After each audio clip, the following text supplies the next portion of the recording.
I just bought a rental property and I want to talk about the type of rental property that I bought, the rental property analysis, why I bought it, where I bought it at, the type of market that I bought it in, the size of the property, the location of the property, the price point of the property, and why this rental property is a great property to own if prices go up and we see inflation, or if prices dive and we see a crash. I'm protected on both sides of the spectrum.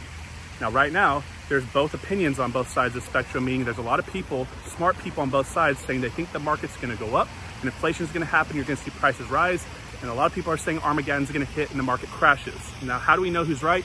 Time will tell. It's the only thing that we can look forward in the future to look back in hindsight and say one side was right over the other one. So I wanna protect myself on either side of this, whatever happens.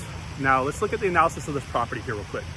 I bought it for in a mid-90 price point, under $100,000, brick rancher house, 3.2, 1,500 square feet, in a secondary market that just went from 10,000 to 15,000 people. So there's growth in this market, walking distance to a school that after it's fixed up will be worth, I don't know, $165,000, $175,000, depending on a couple variables.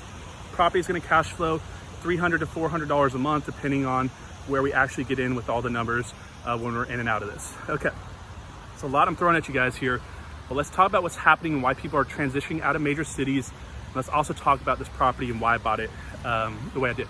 So people always have kids, people always need to be by a school, and it saves people a lot of time and energy and effort if you look at how much stress it is to get up early and drive their kids to school and get stuck in traffic. So walking distance to a school is always a great property to own if you're buying rental properties or even buying properties to sell, right?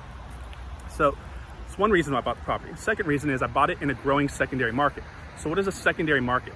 So secondary market is a market outside the suburbs, the smaller cities that are on the perimeter of the suburbs. So you got the major city, the metroplex where all the big buildings are downtown, then you go out to the suburbs, then you go out to the secondary market, then the rural tertiary markets. So I like to buy in the secondary markets because populations are growing, people are moving out of these areas to get to more affordable properties, and these are some of the areas that really are kind of like the last sanctuary where they can do this.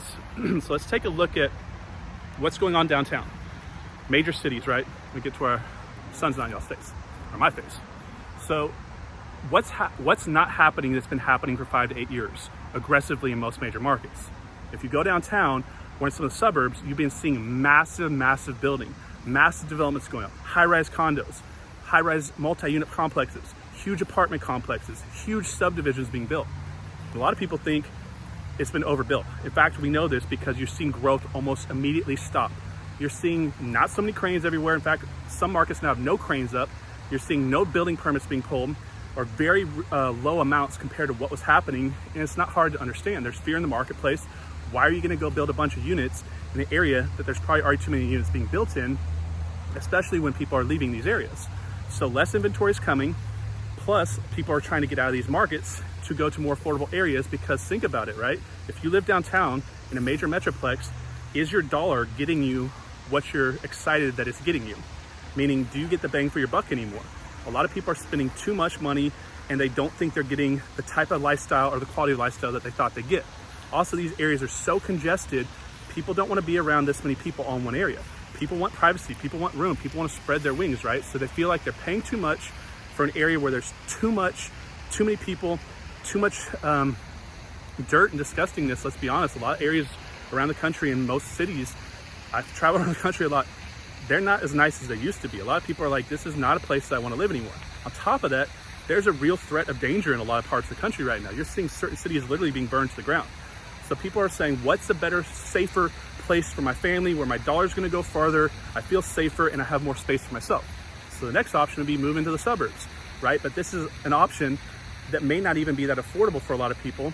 And as more people move in there, that's going to create a boom of people flooding into these areas, which means they're not building up these houses as much as they were, at least in the affordable price point. So still you're in the same problem of affordability, but there's going to be a lot of people fighting for the few houses that are affordable, which are going to push values up, making them not affordable. So people are going to be forced into these secondary markets. This is kind of my thought process how I'm doing this. Follow on with me. So when you're a landlord, properties in most markets around the country are tough to cash flow once you get above $225,000. We're looking at rent rates, debt or loan on the property, and taxes all in relationship. And most places around the country, it gets tough in that $200,000, $250,000. It's kind of the cap.